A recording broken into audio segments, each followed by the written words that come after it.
अब हम देखेंगे measures of money supply. Measures of money supply मतलब मनी सप्लाई को हम नापते कैसे हैं कि यार कितना मनी सप्लाई हो गई या क्या, किस चीज को मनी सप्लाई कहेंगे।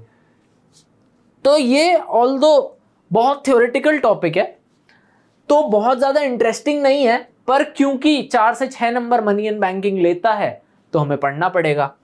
क्या M1 क्या है?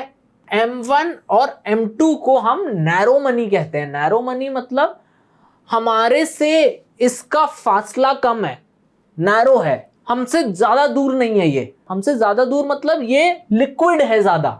लिक्विड मतलब करंट अकाउंट, क्विक एसेट्स पढ़ा था, करंट अकाउंट और क्विक एसेट्स।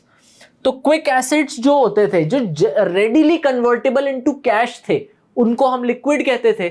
सिमिलरली M1 क्या है? Currency and coins with the public.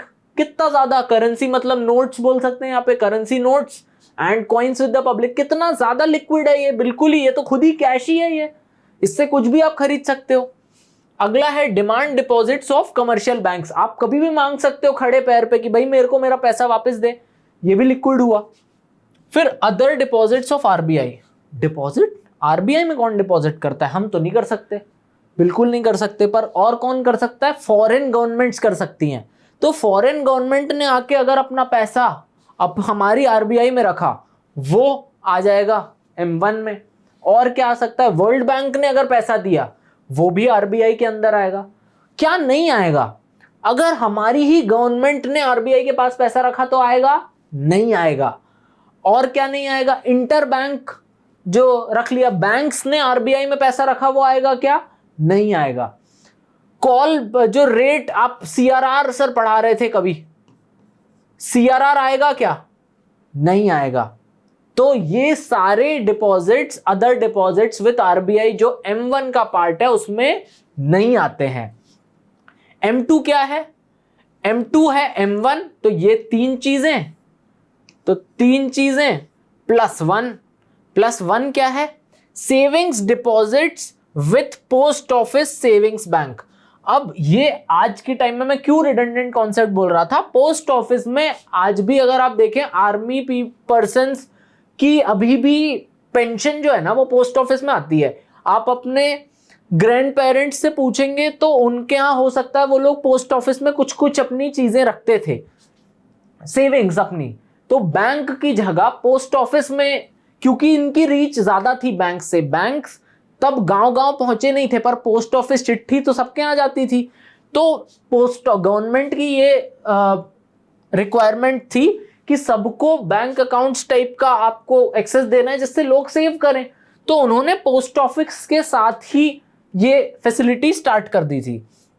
तो अगर वो डिपॉजिट सेविंग्स डिपॉजिट हैं पोस्ट ऑफिस में, वो M2 में इंक्लूड हो जाएगा। ये सबसे ज्यादा लिक्विड, ये उससे कम लिक्विड।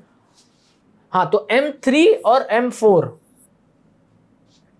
अब M3 और M4 क्या है? इनको कहेंगे ब्रॉड मनी, इनको कह रहे थे नैरो मनी, इनको कर रहे थे ब्रॉड मनी। मतलब हमसे इनका फासला थोड़ा दूर है, ब्रॉड है। अब M3 और M4 में क्या आता है? M3 में आता है पहले तो M1। अब ये मत करना कि M1 यहां प्लस हुआ था तो यहां M2 प्लस हो जाएगा, नहीं नहीं, यहां पे M1 प्लस होता है M3 में, plus net time deposits with bank. Time deposit क्या था? अभी पढ़ के आ रहे थे, term deposit time deposit same है कि कुछ टाइम के लिए या कुछ टर्म के लिए हमने पैसा रखा था।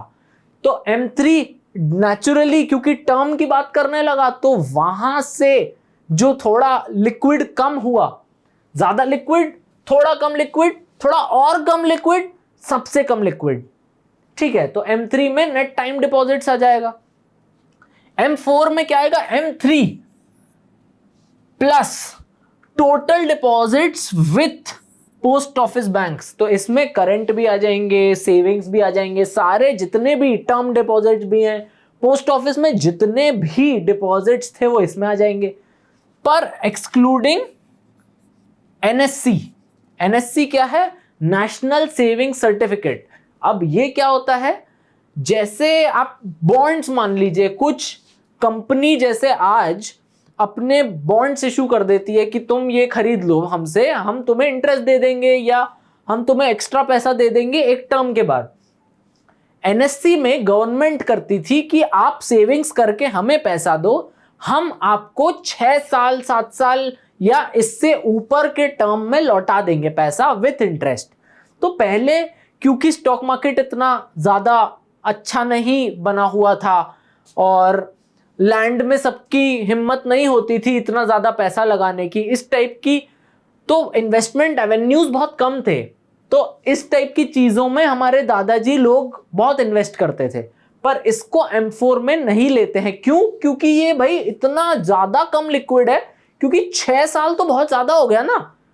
बाकी डिपॉजिट्स तो फिर भी ऐसा, अगर आज नहीं दे रहे हो 3 साल में दे दो, 2 साल में दे दो, ये तो 6 साल की बात करता है। और ये क्या होता था, पोस्ट ऑफिस के साथ इसीलिए लिखा है क्योंकि पोस्ट ऑफिस में मिलते थे ये। कभी भी आपको खरीदने जाना है तो आप पोस्ट ऑफिस में जाके बोलते थे कि मेरे को 10,000 के नेशनल सेविंग सर्टिफिकेट्स दे दो। पर अब ये और कम रेलेवेंट हो गया है। तो ये हमारे हो गए M1, M2, M3, M4। ये होगा मेजर्स ऑफ मनी सप्लाई, जो आज के टाइम में रिडंडेंट है, पर बोला है पढ़ना माई बाप ने तो पढ़ेंगे।